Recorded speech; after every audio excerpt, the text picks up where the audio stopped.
it's Annette with Parents of Prodigals. I know it's been a while, but we've had the holidays to get through, and I've had terrible allergies, so for me to make a video without sneezing or coughing or wiping my nose would probably have been rough the last couple of weeks. So this is going to be a kind of a story time thing. I want you to stick with me though. This is about rabbits, Russians, and you. So let me tell you a little story about myself. When I was a junior in high school, I had a class of about 435 people, and 27 of us were put in a special history class, and it was called Research in U.S. History. And in that class, we studied regular history, American history, world history, things like that. But we had to pick a topic that we thought someday would be of historical significance. And so I picked the Cold War. And we didn't have internet back then. That's how old I am, no internet. So we had to watch the news, we had to read newspapers, look up periodicals in the library, and we had to report back to the class like once a week and update everyone on what was going on with whatever current event this was. So, of course, I became very interested in geopolitics involving Russia. So that's so anything involving Russia that comes up, whether it's a Russia-Ukraine war, anything, automatically piques my interest. So I want to talk to you about an experiment that the Russians did. It was recently, I want to say recently, maybe in the last 2 decades, it was declassified.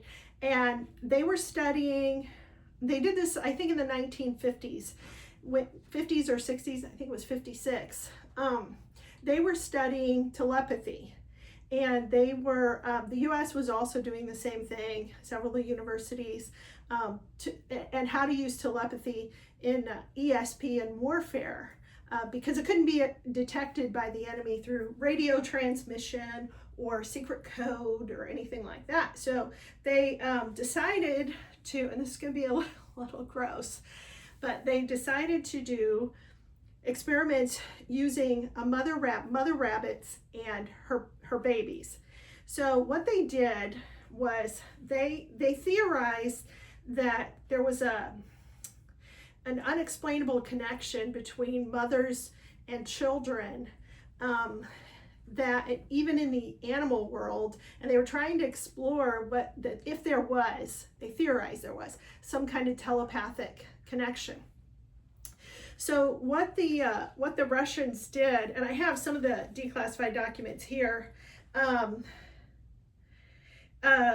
it talks about bioinformation, which is telepathy, reading of thoughts, things like that. They used to call it, what did they call it? I can't think of the name right now. And then they talked about bioenergetics, involving a phenomenon associated with the production of objectively detectable effects through means other than known energetic influences. So they were trying to figure this out. So what they did was they took a mama rabbit and they plugged electrodes into her brain, and then they took her baby rabbits, her baby rabbits, not just any baby rabbits, her baby rabbits, and they put them on a submarine out into the sea, way deep in the water. I can't remember how deep it was.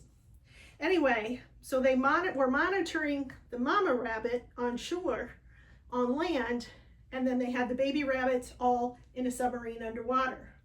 What they did was, one at a time, they killed the baby rabbits.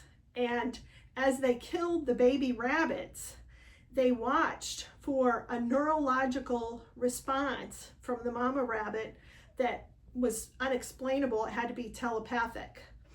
And what they found is there were reactions to the mama rabbit's brain whenever they killed one of her baby rabbits. So this was really kind of a big deal. It's kind of like a big finding. And you can read more about this online. It is gross, and you know, animal experimentation has been done for a long time. It's still done. I frankly would be hesitant to use products that weren't tested on animals before they were tested on me, not in a cruel manner, but just to see, you know, to make sure my hair wasn't going to fall out, things like that. So one of the solutions, and here it's like, let's see.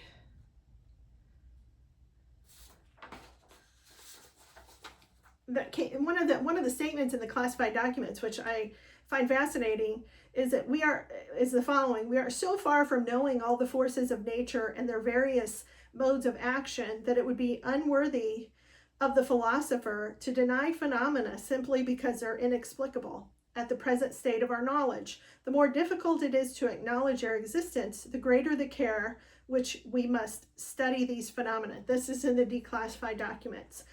Vasilev, which was another scientist, said, "It has happened more than once in the history of science that the establishment of new facts that were unexplainable by what was already known gave us a glimpse of unforeseen aspects of existence." So they really didn't know how this worked or how it was happening. It was this huge mystery. Of course, the conclusion was it was telepathy, that the mother rabbit sensed something was happening to her children. Every time they killed one, it would show some kind of neurological response. And there was no way the rabbit could have known this other than telepathically. So what does this have to do with you? Well, I've talked to you about what I call terminal heartbreak. And that is the real physical problems that you can have from your children breaking your heart. You're a mother, and I think this extends to fathers too. And there's an increase. There's been a lot of since it's such a huge phenomenon now, and I don't know that there's a lot of science to back it up. However, there is science to back up things like people having broken heart syndrome, where a spouse will die not long after their spouse dies, because they have a broken heart. Heart attacks related to stress, of course, stress-induced heart attack. I believe there's a higher mortality risk. I mean, it's going to shorten your life the more stress you're under and the more serious stress you're under. And later on, we're going to talk about a scale of events in our life, and where this event is such a big event in your life, that it's going to have a physical effect on you. And also death by suicide. It's very high for estranged parents. And obviously, if you're in any groups online, you see parents all the time saying that they just can't go on, they're suicidal, they need help. It's because they're in such pain. And I believe it's not just mental pain, because I've experienced it myself. I believe it's also physical pain, physical symptoms. So I want you to understand the physical symptoms you're having, probably, well, I believe they're real. Stress causes physical symptoms. So we know this, doctors have talked about it. You go to a doctor and things are going on, they're like, well, we have to reduce your stress, and exercise, sometimes medication and things like that. They want you to reduce your stress. Why? Because it's having a physical effect on you.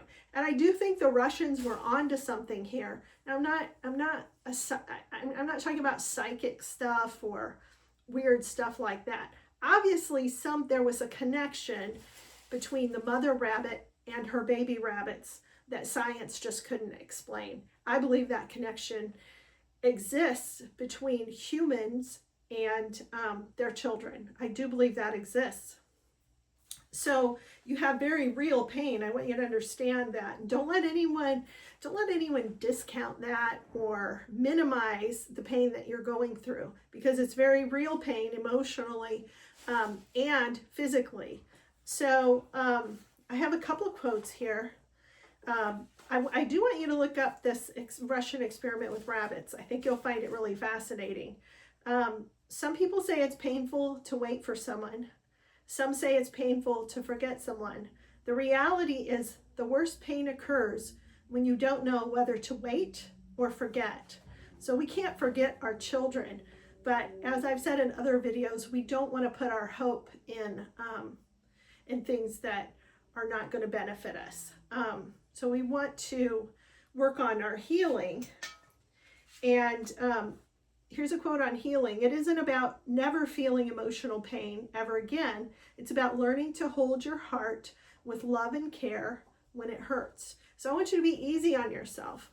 When you're hurting and when you're in pain, don't be hard on yourself. Don't be like, I have to get over this. This isn't real. Your pain is real.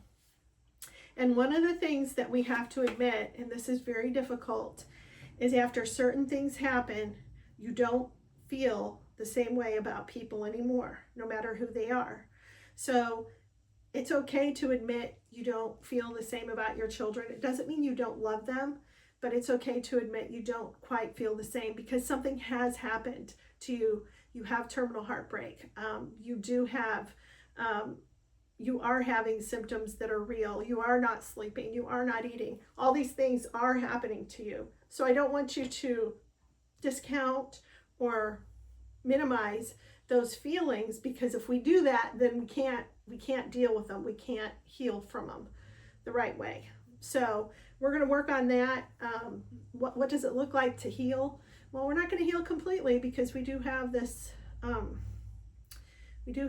this heartbreak, but we can deal with it and we can survive it. We can put our hope in the right place. So I hope you tune in again. I hope you found this interesting insight into mama rabbits and baby rabbits. I do think the Russians were onto something. All right, until next time, bye-bye.